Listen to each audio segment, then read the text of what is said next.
Previously on Mowers and Blowers. From the picture, it looks like it's all the way in its backyard, and it doesn't look like it's rollable or you can move it or anything like that. So I'm hoping I can back my van all the way to the tractor and just hook up my winching system and drag it into the thing, you know? That would be easy. If we had to roll it to the front, it would take forever, but at least maybe Pete and I could maybe drag it slowly or something like that. Hopefully it won't be too difficult. But I'm gonna go pick up Pete now and on our way to Center Mauritius. Hey, so I picked up Pete. Hey guys, how you doing? And we're over here at the dude's address. Doesn't look like he's ready for me, you know. It looks like I'm gonna have to get the guy to move his car. I'm gonna have to back up into that fence over there to get it. I'm a pain in my balls, man. Why ain't you ready for me, man, you know? Oh, she's holding. Oh, shoot. Holy shit. How on earth are we gonna get back there? There's a gate right there. Oh, a gate right there. Oh, this is gonna be really...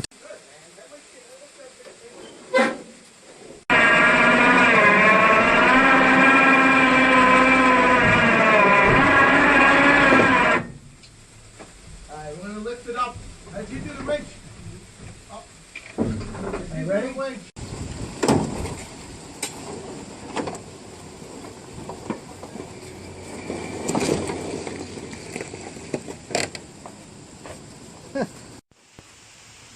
Hey guys, how you doing? It's Henry at Mowers and Blowers. Welcome to part 5 of my Craftsman Ltv 10 Varidrive riding mower lawn tractor. It's been a long time coming for this thing since I picked it in somebody's backyard that's been sitting there for 8 years with Pete Lombardi and Center Mauritius. This thing was dead in the water, man.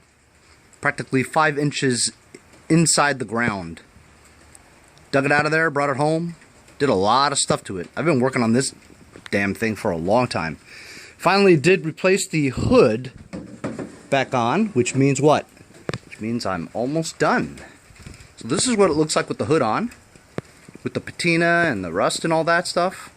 But it's not really rusted out. It's just a patina, surface rust, you know? See the small little John Deere tires, 4-inch rim. New carburetor, right? Gravity-fed fuel tank sitting over there. I think I got the belts all straightened out. Received my 52-inch belt from the center Varidrive pulley, double stack, to the rear pulley swapped out.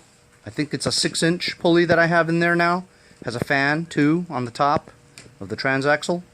As you know, I used Tight Seal, a product from RSC Chemical Corporation Company that they sent me.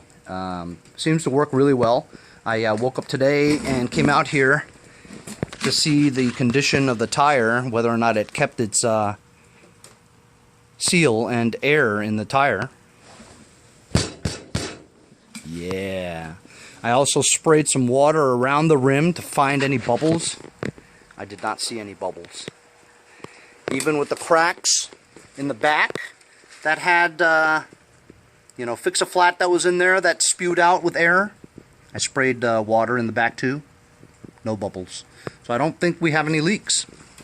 Then again, it has been on a jack the whole time. So there's no real big pressure. I mean, there's some pressure, you know. There's at least 15 psi in there, you know. But what I'm going to do now is I'm going to drop the jack, drop it down, and have the tractor riding on the weight of the tractor and see if it holds for a while. Looks like I'm getting really close to getting this thing to run on the streets, ride around in it. And hopefully with the smaller pulley. I mean, this pulley is 6 inches. The original pulley was like 20 inches. It was huge, like the size of a pizza, you know? So this is like a small fraction of that size now. So it should go faster than designed, for sure. Just hopefully my welds hold up, you know, from the torque. But the battery seems to be bad now. You know, I've used it during the entire trial of starting and stopping and starting and stopping. So I don't think it's keeping its charge anymore. I'm not surprised because this battery is from 2012. As you know, batteries, they don't last longer than 2 or 3 years, especially this EverStart, which is the cheapest battery that you can buy from Walmart, $19.99. Now it's $21.97, I believe. They raised the price a little bit. But yeah, that's the U1R. I bought like over a dozen of these things for my projects in the past year. They are the cheapest lawn tractor battery you can buy. I mean, 20 bucks. That's worth it. Looks like I'm going to head to Walmart and get a new one if this thing runs well, you know. Got to put some gas in it, and as you know, since I flipped this on its side before to, you know, work on the mower belts, the drive belts and stuff, gas spewed into the crankcase. I mean, you can tell from the amount of smoke that comes out of the exhaust, and doesn't run as well as I'd like it to. So I'm pretty sure that the crankcase is filled with some gas.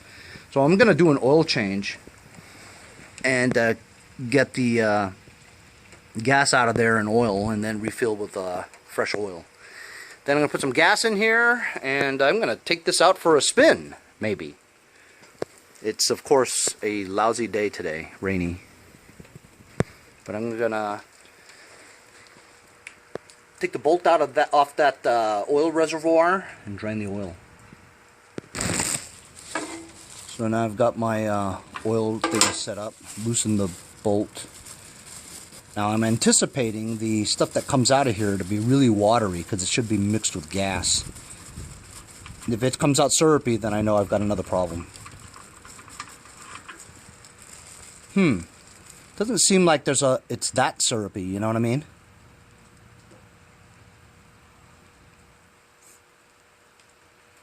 Well,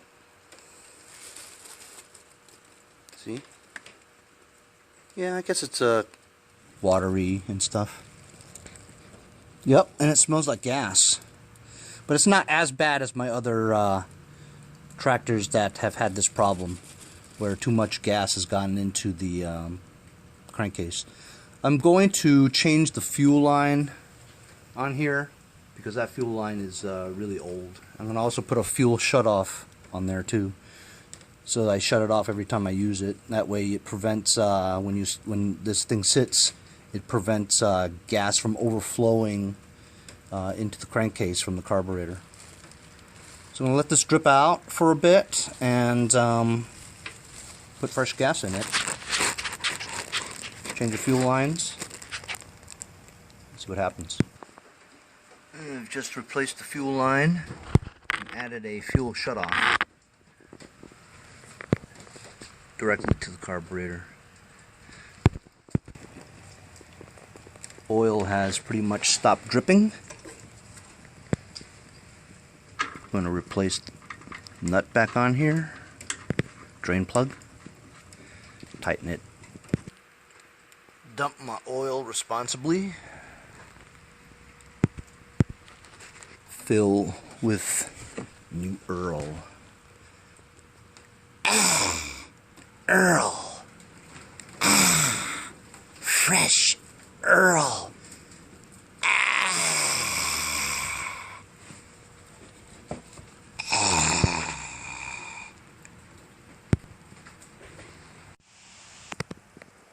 Filled some fresh gas. She lives!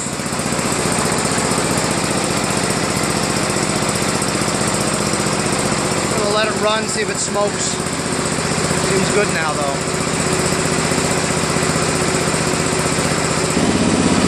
It moves. It's a little hinky though.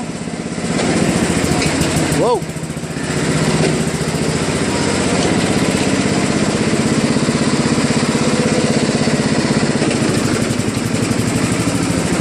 Yeah!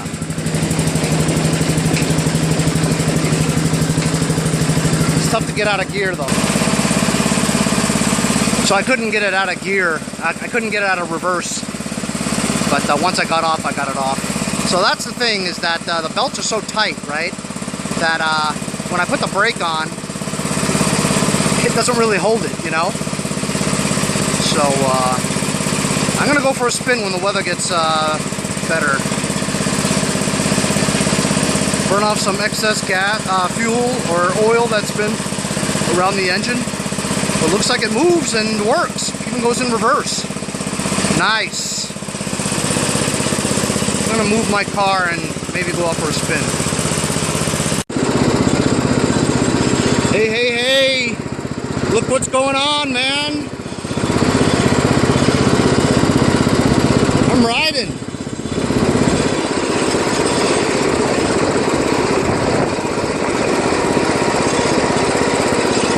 It's on the lowest throttle.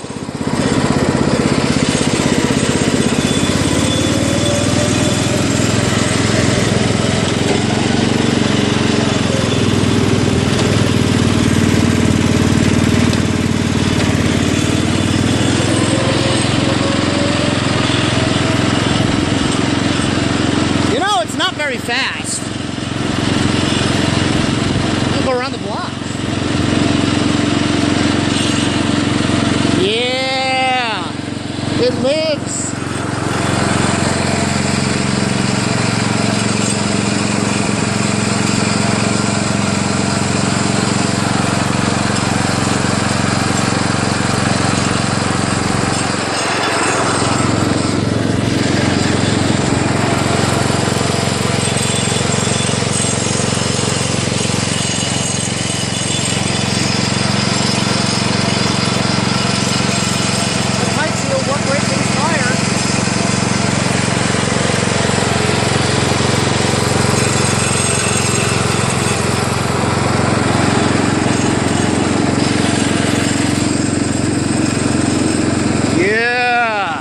Yeah, baby.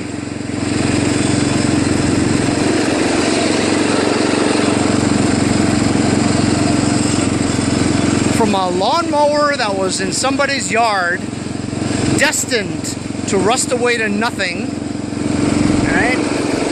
Me and Pete picked this out. A little bit of wrenching. I think I spent probably $15 on belts.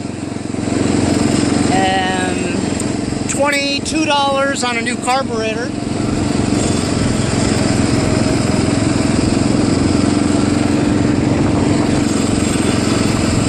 How's my neighbor?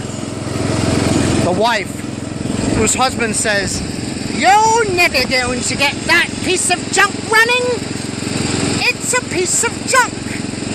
Throw it away." And I said, "No, just because of that, I'm gonna get it running." What's it doing?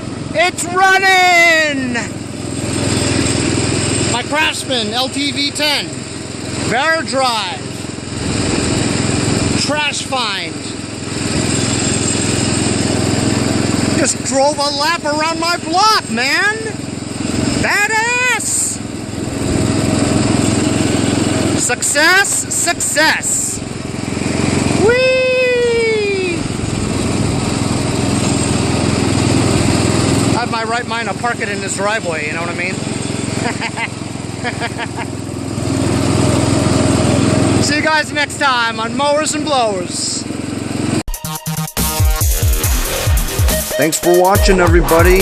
Follow me on Instagram at Mowers Blowers. See you guys next time.